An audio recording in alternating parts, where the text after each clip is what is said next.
ఏపీలో ఎన్నికల సమరం షురు అయింది. 2024లో గెలుపు కోసం నాయకులు కుస్తీ పడుతున్నారు.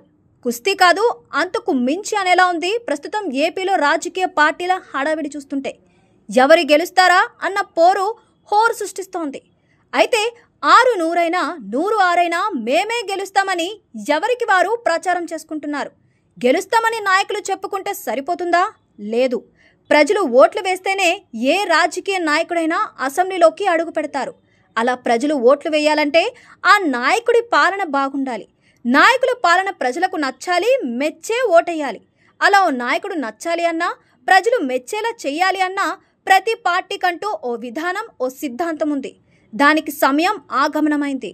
ప్రధానంగా ఒక ఓటరు ఓటేయాలి అంటే ఆ నాయకుడు ఎన్నికల సమయంలో ఎలాంటి హామీ ఇచ్చారు, గతంలో ఇచ్చిన హామీలను ఎంతవరకు నెరవేర్చారు అన్నది మాత్రమే చూస్తారు. రియల్ లైఫ్లో అయినా మాట ఇవ్వడం, ఇచ్చిన మాటను నిలబెట్టుకోవడం అంత ఈజీ కాదు.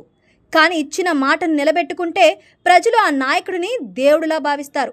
ఎన్నిసార్లైనా గెలిపిస్తారు. అయితే వచ్చే ఎన్నికల్లో టీడీపీ, వైసీపీ ఈ రెండు పార్టీల మధ్య పోరు హోరాహోరీగా నడవనుంది.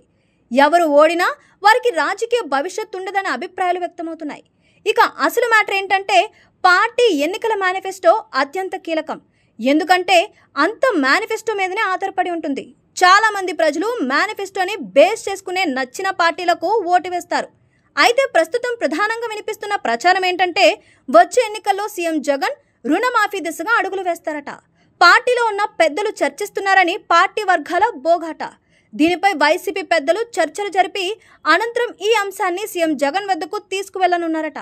గతంలో చంద్రబాబు ఇదే హామీని ఇచ్చి నిలబెట్టుకోలేకపోయారు. కానీ వైఎస్ జగన్ మాత్రం రైతు రుణమాఫీ చేయడం కష్టమని చెప్పి తాను 2014 ఎన్నికల్లో ఆ మేరకు హామీ ఇవ్వలేదు. కానీ 2024 ఎన్నికల్లో సీఎం జగన్ కనుక రుణమాఫీ ప్రకటిస్తే మళ్ళీ ఆయన గ్రాండ్ విక్టరీ సాధిస్తారని నిపుణులు అంటున్నారు. మరి చూడాలి చివరకు రుణమాఫీ విషయంపై వైసీపీ ఎలాంటి ప్రకటన చేస్తుందో అనేది.